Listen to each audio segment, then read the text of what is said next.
parce qu'il compromet les relations entre la Guinée et l'Union européenne, et c'est ça que nous n'accepterons plus jamais. Dès l'instant qu'il n'agit plus de façon équilibrée et impartiale entre les protagonistes de la crise guinéenne, alors nous ne voulons pas son intervention, nous ne voulons pas l'intervention en tant que représentant de l'Union européenne dans ce processus, et c'est pour ça que nous demandons sans délai qu'il quitte la République guinéenne. Et c'est vrai que vous dénoncez aujourd'hui, mais l'Union européenne jusqu'à présent reste indifférente. Nous ne remettons pas en cause l'Union européenne. Nous remettons en cause M. Van Damme, qui agit ici pour des intérêts personnels au nom de l'Union européenne. Nous ne remettons pas en cause les relations entre la Guinée et l'Union européenne. Nous remettons en cause celui qui le représente ici, dont les actions avérées sur le terrain sont manifestement contre la paix, contre la stabilité en République de Guinée. Et il pourrait précipiter la Guinée vers des violences post- ou pré-électorales dont les conséquences sont incalculables et que nous, la jeunesse, nous ne souhaitons pas. Nous, la jeunesse démocratique, la jeunesse de l'opposition, ne souhaitons absolument pas dans notre pays.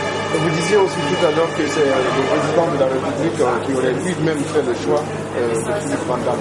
Vous voulez dire par là que l'Union européenne ne reconnaît pas son représentant? Nous ne disons pas que c'est le président de la République qui l'a choisi. Il est désigné ici en tant que représentant de l'Union européenne par l'Union européenne. Sauf qu'il n'agit pas de façon claire pour des intérêts de l'Union européenne. Il agit pour des intérêts personnels et de façon partisane dans le processus électoral.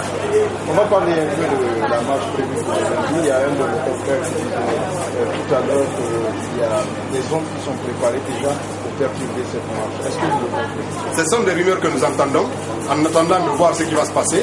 Mais comme on le sait en Guinée, souvent dans les manifestations, le pouvoir a instrumentalisé des groupes de personnes, des gens de la casse, a instrumentalisé des confréries, c'est le cas des donjons, a instrumentalisé des institutions comme les militaires ou les gendarmes qui ont souvent perturbé ou entraîné des violences dans le processus, dans le déroulement des marches pacifiques que l'opposition appelle.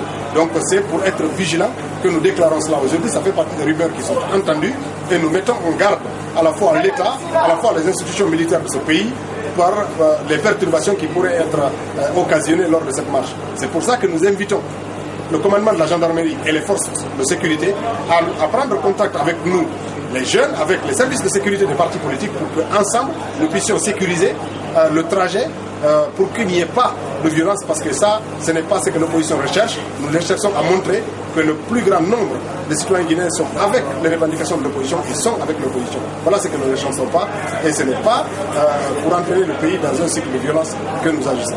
Merci. Merci beaucoup.